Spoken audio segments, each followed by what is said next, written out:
Do que você acha que depende o mover de Deus de acontecer na sua vida?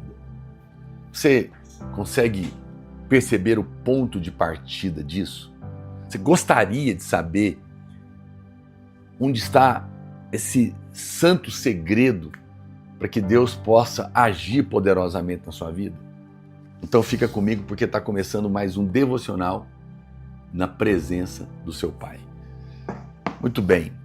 Gênesis capítulo 1, verso 1, a Bíblia fala: no princípio criou Deus o céu e a terra. Ou seja, Deus começou primeiro no céu ou na terra? O versículo claramente nos mostra que primeiro Deus criou o céu e depois a terra. Então aqui está um ponto importante. O céu vem antes da terra. Ele tem, portanto, primazia, influência, poder sobre a terra. Tudo que é de cima para baixo governa. E aqui está um segredo para o mover de Deus na nossa vida, na nossa casa, no nosso trabalho, no nosso ministério. Entender que o superior governa sobre o inferior e o superior é o mundo espiritual, é o céu. O céu está sobre a terra. Deus não começou de baixo para atingir o alto, não, ele começou de cima para baixo. Ele tem, obviamente, poder para criar tudo de uma só vez. Ele é Deus. No entanto, ele não escolheu fazer dessa maneira. Ele fez o céu primeiro, porque ele estava nos ensinando algo. Ele estava nos ensinando que o céu é a referência da terra. Vamos escrever isso. Pega o seu caderno de anotações ou aí nos comentários e escreve: o céu é a referência da terra. Isso é fundamental. Vamos ler aqui um texto. A Bíblia diz em Mateus capítulo 6, verso 10: venha o teu reino, faça-se a tua vontade, assim na terra como ela é feita no céu. No céu. Olha aqui, quando Jesus disse lá na cruz: está consumado, a Bíblia fala que o véu se rasgou. E se rasgou como? Em qual direção? Se rasgou da terra para o céu ou do céu para a terra? Se rasgou de baixo para cima ou de cima para baixo? Mateus 27, 5:1 diz: eis que o véu do santuário se rasgou em duas partes, de alto a baixo. Alto a baixo. Tremeu a terra, fenderam-se a rocha. Mais uma vez, mais um versículo, para nos mostrar que assim como a vontade de Deus que é feita primeiro no céu, nós devemos pedir que também se faça na terra. Como você acha que a vontade de Deus é feita no céu? Imediatamente, inquestionavelmente, irresistivelmente, poderosamente. E a Bíblia Jesus está nos ensinando a orar: Senhor, do mesmo jeito que ela é feita no céu, sem nenhuma interferência, sem nenhuma impossibilidade, faz também aqui na terra. E assim como o céu se rasgou, o véu se rasgou de alto a baixo, do céu para a terra, de cima para baixo, também eu entendo que o que Deus vai fazer na minha vida e na sua vida é de cima para baixo. É a vontade soberana dele, que é feita no céu sem nenhum questionamento, imediatamente, que ele deseja fazer na sua vida também na terra. Senão ele não estava ensinando você a orar assim. Ele não estava ensinando você a depender das coisas do céu. Para de olhar para o natural, para de olhar para o problema, para de achar que pessoas são seus inimigos.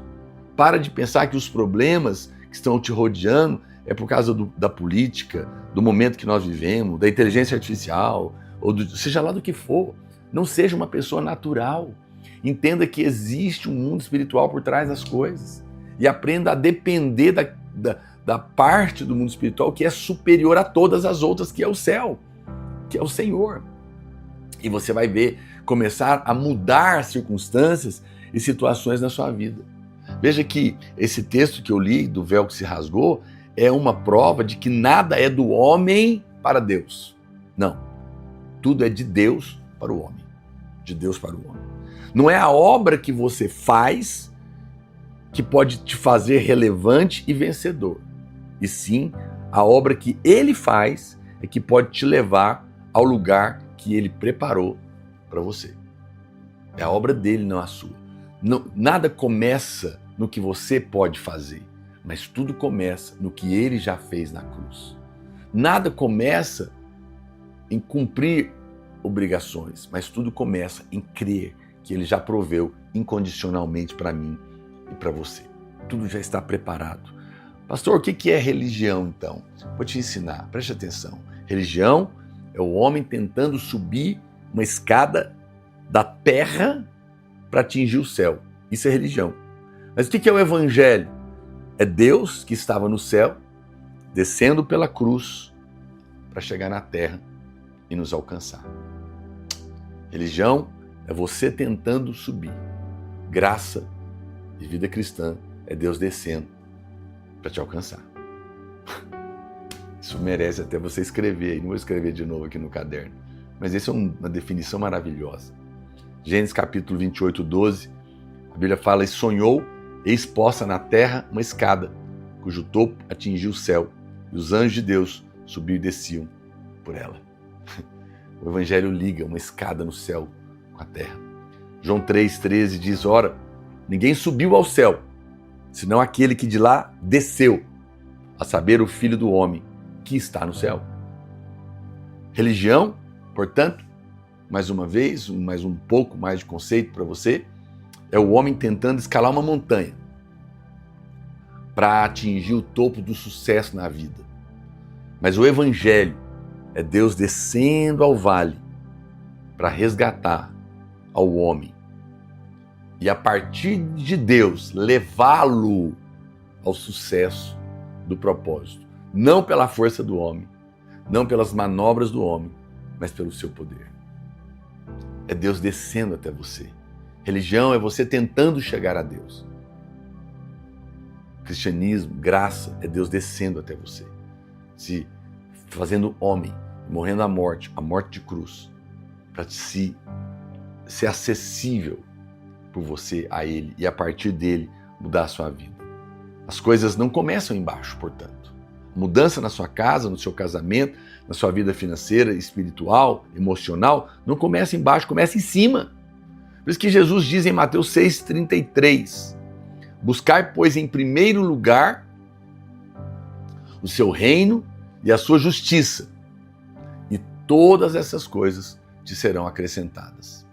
Ele disse isso porque a prioridade de Deus são as coisas do alto, do céu. E quando você prioriza as coisas do céu, você não precisa se preocupar com o sucesso na sua vida, porque está escrito que as coisas da terra te serão acrescentadas. Se eu coloco o céu em primeiro lugar, a Bíblia está dizendo que as coisas da terra me serão acrescentadas e não conquistadas, serão dadas, porque eu coloquei o superior em primeiro lugar, o céu. Esse é um princípio espiritual muito poderoso, porque não é uma opinião ou uma sugestão humana, é a palavra de Deus que não pode falhar. Ele está garantindo que se a sua prioridade for as coisas do céu, que é a referência para a terra, então as coisas da terra serão acrescentadas. Pois uma vez que o céu é satisfeito, ele não nega nada para a terra. Uma vez que o céu é colocado em primeiro lugar, a terra é abençoada automaticamente.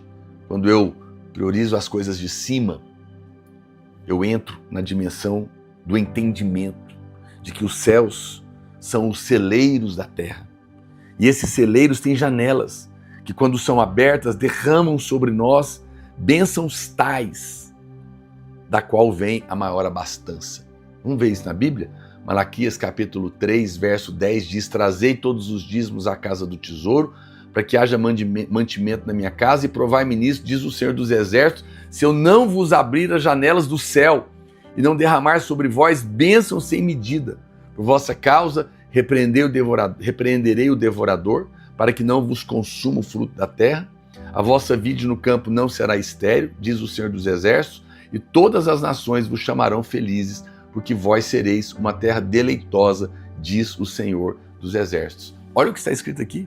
Você precisa entender que as maldições decorrentes da lei passaram, mas as bênçãos não. As bênçãos não passaram.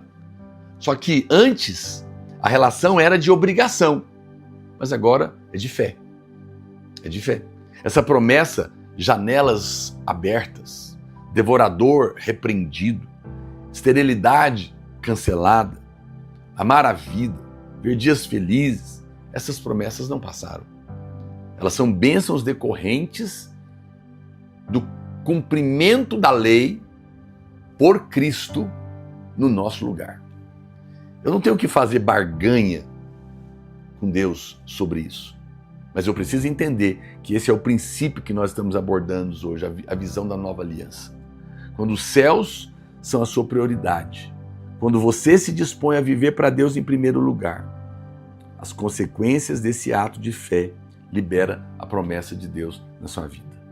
Marcos 10, 28 diz: então Pedro começou a dizer-lhe: eis que tudo deixamos e te seguimos.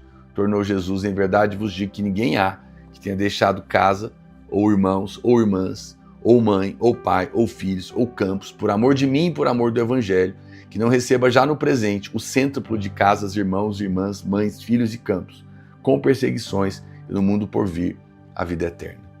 Ou seja, ninguém pode se consagrar às coisas do céu por amor a Jesus e ao Evangelho, que não seja recompensado aqui e também na vida por vir. Isso é viver vida para valer. Para valer. Tudo o que nós precisamos vem do céu. Portanto, eu não sei o que você está precisando hoje, mas eu te desafio a mudar a sua perspectiva. O salmista diz no Salmo 121, verso 1, eleva os meus olhos para os montes, de onde me virá o socorro? O meu socorro vem do Senhor, que fez o céu e a terra. Olhando para a palavra, nos lembramos que do céu vem o pão, vieram as codornizes no deserto, o vinho, o azeite, a cura, o favor, a prosperidade e as bênçãos. Veja que ele está olhando para ele está olhando para a terra, para o problema, para o desafio? Não. O salmista não está olhando para a terra. Ele está olhando para o céu, de onde vem o seu socorro. Para de olhar para a terra. Para de olhar para a circunstância e para o problema. Olha para o lugar de onde vem o socorro e a provisão do que você está precisando aqui na terra. Essa é uma chave. É por isso que Jesus, diante da multidão, com apenas 5 pães e 2 peixinhos nas mãos, não olhou para a multidão, não olhou para os 5 pães e 2 peixinhos, não olhou para o problema, não olhou para o desafio, ele olha para o céu, porque ele sabe muito bem de onde vem o socorro dele. Mateus 14:19 diz: e tendo mandado que a multidão se assentasse sobre a relva, tomando os 5 pães e os 2 peixes, erguendo os olhos ao céu, os abençoou. Depois, tendo partido os pães, deu aos discípulos e enche as multidões. Olha que lindo. Esse tem sido o problema de muitos dos irmãos. Muitas vezes, tem grandes desafios. E aí você está igual aos discípulos, olhando para o problema. Qual que é a diferença entre Jesus e os discípulos? Os discípulos perguntaram, em João 6,9, está aí um rapaz que tem 5 pães de cevada e 2 peixinhos, mas isso que é para tanta gente? A diferença é que os discípulos estavam focados na terra, no problema. Jesus estava focado na provisão. Jesus estava olhando para o céu. Portanto, hoje, pare de se concentrar nos problemas. Pare de se concentrar nas suas incapacidades. Comece a olhar para o alto, de onde virá o seu socorro, de onde virá a sua provisão. Quando Jesus vai curar o cego, ele não olha para o homem, ele olha para o céu e diz: Efatá, abra-te.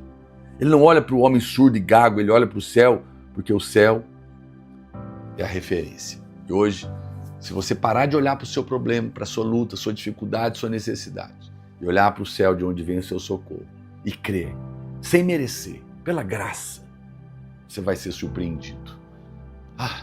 Uau! Quanta coisa eu te entreguei nessa live hoje, hein? Eu penso que você deveria abençoar alguém. Portanto, a hora que eu salvar, pega o link. compartilha, envia lá nos seus grupos de WhatsApp e marca aqui. Não se esqueça de se inscrever no nosso canal. Eu vou orar por você. Pai, eu abençoo meus irmãos e declaro que a revelação de que o céu está sobre a terra é bênção para eles e que hoje eles tirem os olhos do problema, olhem para o céu, de onde vem o seu socorro e recebam o seu milagre. Em nome de Jesus, amém. Nosso devocional hoje foi um pouquinho maior, mas eu espero que você tenha conseguido comer desse pão vivo no nome de Jesus. Fica na paz.